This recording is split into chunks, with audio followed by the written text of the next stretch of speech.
Hoy en el baúl de los libros hablaremos de El nombre de la rosa, de Umberto Eco. Publicada en 1980, esta novela fue, un fenómeno global.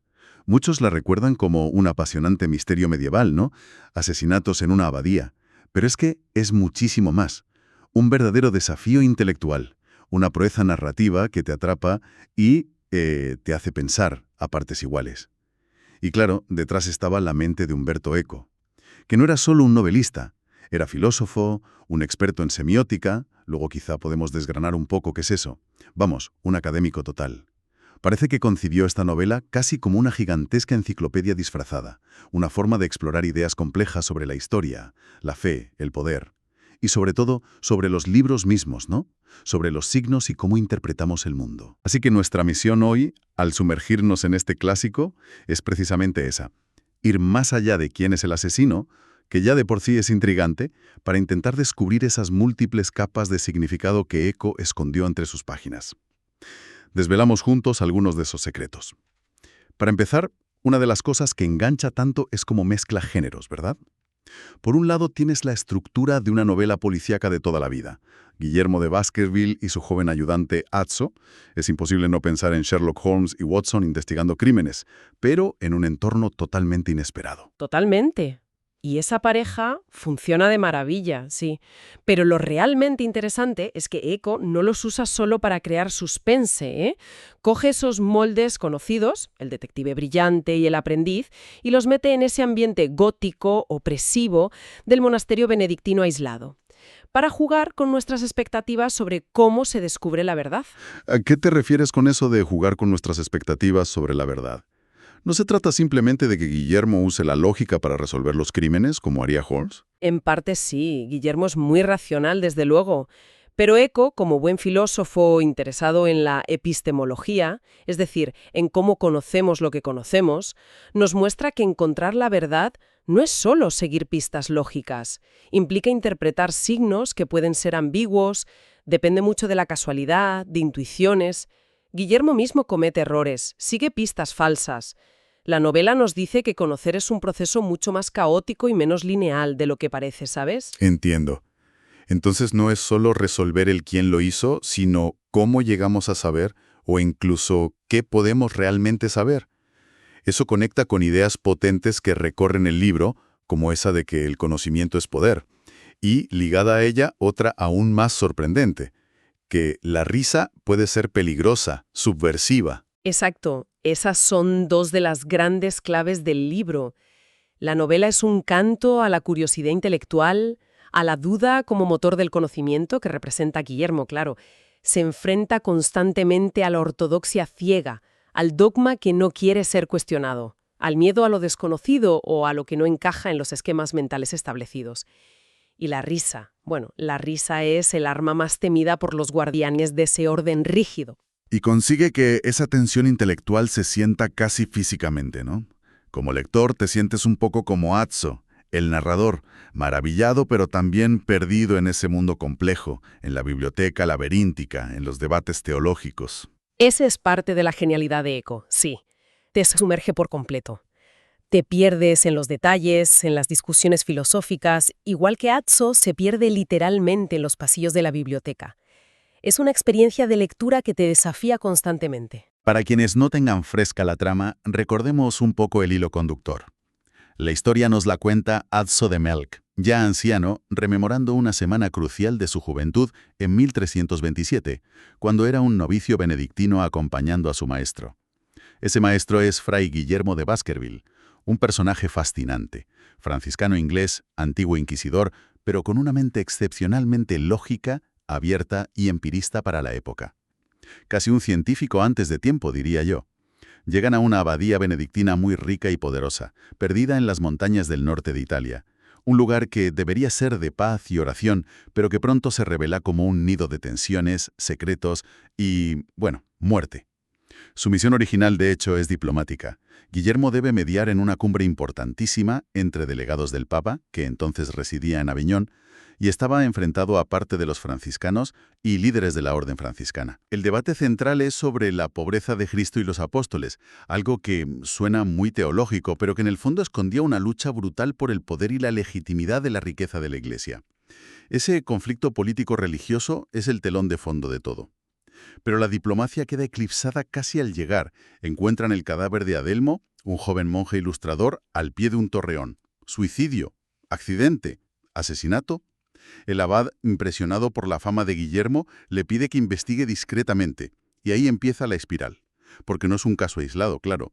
Pronto aparece otro monje muerto, Venancio, el traductor de griego, ahogado en una tinaja de sangre de cerdo, con signos de envenenamiento.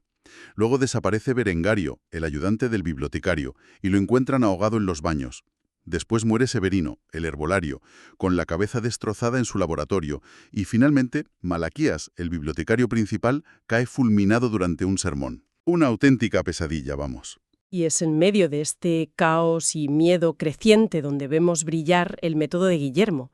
A diferencia de muchos monjes que empiezan a hablar de presagios diabólicos o castigos divinos, él aplica la lógica, la observación de detalles, busca patrones. Empieza a sospechar que las muertes no son aleatorias, que siguen una especie de guión macabro. Recuerda mucho a ese incipiente espíritu científico que empezaba a cuestionar las explicaciones puramente sobrenaturales de la época. Todas las pistas, y sobre todo la obsesión por controlar el saber en la abadía, apuntan hacia un lugar: el edificio, la enorme torre que alberga la biblioteca. Una biblioteca que es casi una leyenda en la cristiandad. Pero entrar y entenderla no es fácil. Descubren que es un laberinto deliberado. No solo físicamente, con pasadizos ocultos, puertas trampas y una estructura diseñada para confundir, sino también intelectualmente. El sistema para ordenar los libros es complejo, secreto, lleno de códigos y referencias que solo unos pocos conocen. Es el corazón secreto y celosamente guardado de la abadía. Y Guillermo, combinando su conocimiento de textos antiguos con su lógica deductiva, llega a una hipótesis escalofriante. Se da cuenta de que las circunstancias de las muertes parecen seguir el orden de las 7 trompetas del Apocalipsis. Ah, El Apocalipsis. Exacto. Esto es crucial porque les sugiere que el asesino no es simplemente una persona con un móvil, digamos, tradicional, sino algo más complejo o quizás relacionado con un texto concreto, un libro que actúa como catalizador. un libro asesino. ¿Te refieres a eso? Pues sí, algo así. La hipótesis final de Guillermo es que hay un libro específico, un manuscrito prohibido y muy codiciado, cuyas páginas han sido impregnadas con un veneno potentísimo. Los monjes, que, llevados por la curiosidad, consiguen acceder a él y lo leen, quizás humedeciendo el dedo con saliva para pasar las páginas, como se hacía entonces, acaban envenenados. Terrible. La tensión ya es máxima en la abadía, y encima llega Bernardo Gui, un inquisidor real, histórico, famoso por su dureza.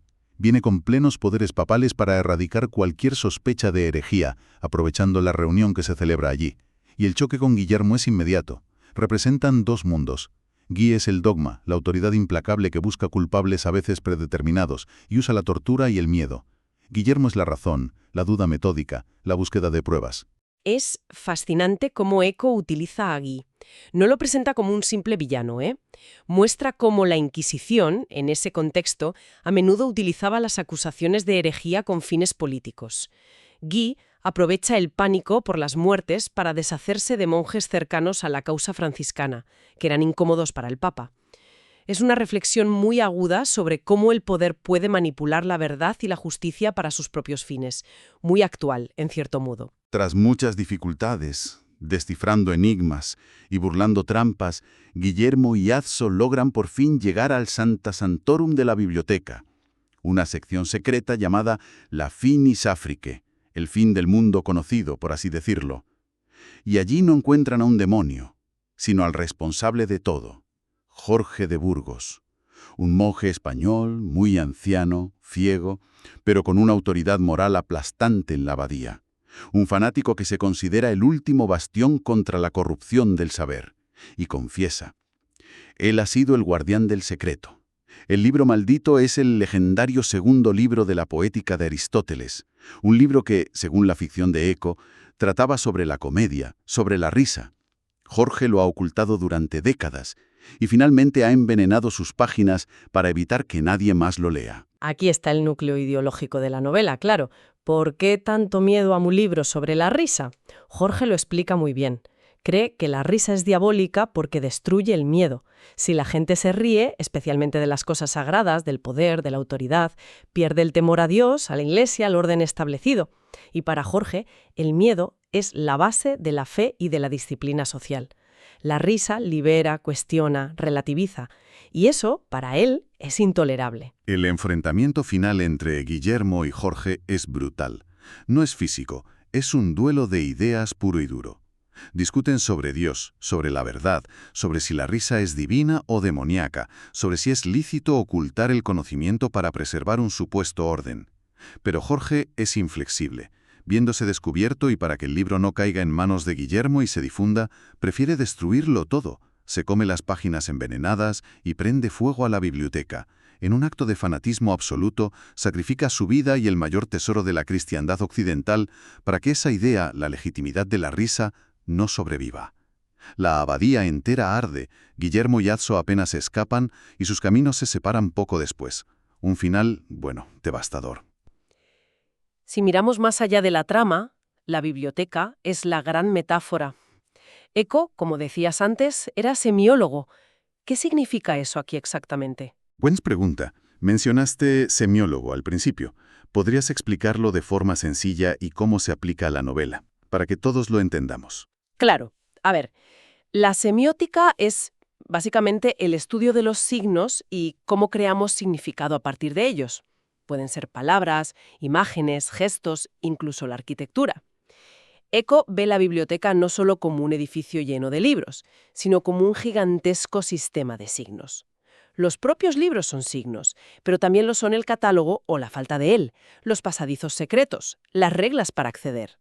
Para navegarla, para entenderla, necesitas la clave, necesitas saber interpretar esos signos.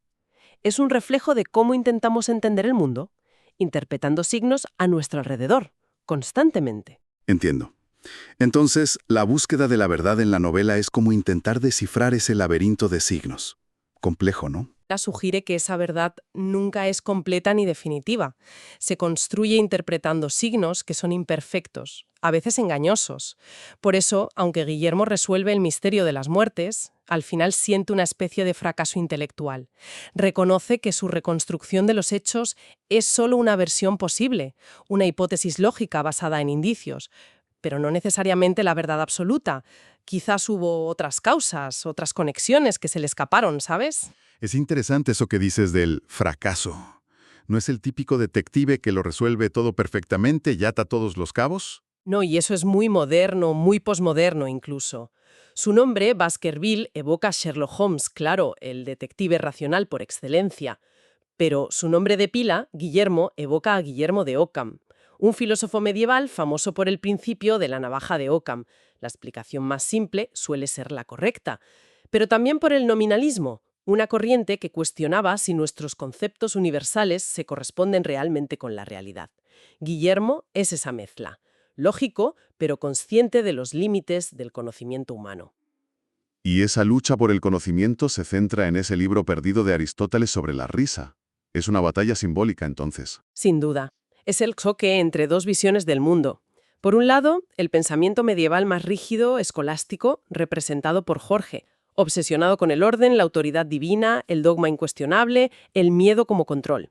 Por otro, el espíritu que empieza a nacer, más humanista y crítico, representado por Guillermo, la duda, la observación empírica, la libertad intelectual. Para Eco, la risa es una herramienta filosófica muy seria. Es peligrosa para los dogmáticos porque subvierte la autoridad, cuestiona la solemnidad, permite ver las cosas desde otra perspectiva, fomenta el espíritu crítico. Al intentar censurar la risa, Jorge intenta detener el flujo del pensamiento, el progreso intelectual. El incendio final es la tragedia de ese intento. El fanatismo prefiere destruir el conocimiento antes que permitir que evolucione libremente. Una pena inmensa. Además de todo esto, Eco juega mucho con el lector, ¿no?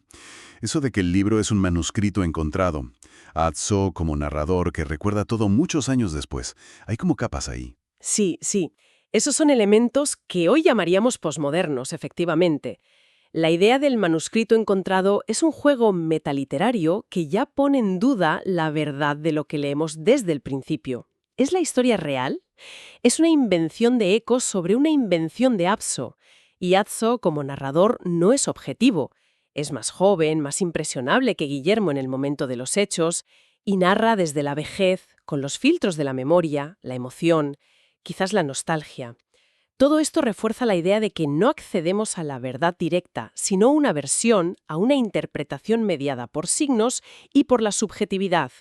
La novela nos invita constantemente a dudar, a ser lectores activos y críticos. Incluso el título, El nombre de la rosa, parece un enigma en sí mismo. Al final hay una frase en latín. ¿Qué nos dice? Así es, el epígrafe final dice: Stat rosa prístina nomine nomina nuda tenemos. Una traducción posible es: la rosa primordial permanece solo en el nombre. Poseemos solo nombres desnudos. Suena muy filosófico. ¿Qué nos quiere decir con eso? En esencia, ¿qué significa? Es una reflexión melancólica, diría yo, sobre la fugacidad de las cosas y la naturaleza del lenguaje y el conocimiento. Viene de un verso medieval y Eco lo reinterpreta, claro. Sugiere que todo lo real, lo sustancial, la rosa como símbolo de la belleza, del amor, de la verdad misma, del conocimiento perdido en la biblioteca, desaparece con el tiempo. Lo único que nos queda son las palabras, los nombres, los signos, pero son nombres desnudos, significantes que ya no apuntan a la cosa real, que se ha perdido. La verdad de lo que ocurrió en la abadía se consumió en el fuego. Solo queda el relato de Atso, el nombre, el signo lingüístico que intenta evocarla. Es una idea muy potente sobre la memoria, la pérdida y cómo el lenguaje intenta capturar una realidad que siempre se escapa. Es asombroso cómo una novela con una trama tan de thriller puede contener tantas capas de significado. Eco realmente revitalizó la novela histórica, usándola como excusa para hablar de comunicación, poder, censura, interpretación. Y consigue algo difícil: ser accesible y popular por su intriga, pero a la vez increíblemente rica y desafiante por toda esa inmersión cultural, filosófica, teológica y, como hemos visto, semiótica. Es un equilibrio complicado. Absolutamente. Y creo que por eso sigue siendo tan relevante hoy día. Más allá de la fascinación por la Edad Media o el misterio en sí, las preguntas que plantea siguen vigentes. El miedo a ciertas ideas, el intento de controlar la información, el peligro del fanatismo que prefiere quemar libros, literal o metafóricamente, antes que debatir. Son fantasmas que no desaparecen, lamentablemente. La lucha por el conocimiento y la libertad de pensamiento es constante. Quizá la idea final con la que nos deja Eco es que buscar conocimiento siempre es como adentrarse en un laberinto, ¿no? Lleno de caminos posibles, pistas falsas y verdades parciales. Y el éxito no está tanto en encontrar una única salida o una verdad absoluta que quizás es inalcanzable, sino en aprender a movernos por ese laberinto, a descifrar los signos que encontramos, a ser conscientes de nuestras propias interpretaciones. Me pregunto, ¿cómo aplicamos eso hoy en nuestros propios laberintos de información digital, de fake news, de sobrecarga de signos? Es un desafío constante, la verdad. Hasta aquí, una nueva intromisión en los libros. Mañana tendremos un nuevo episodio. ¿De qué hablaremos? Hasta mañana.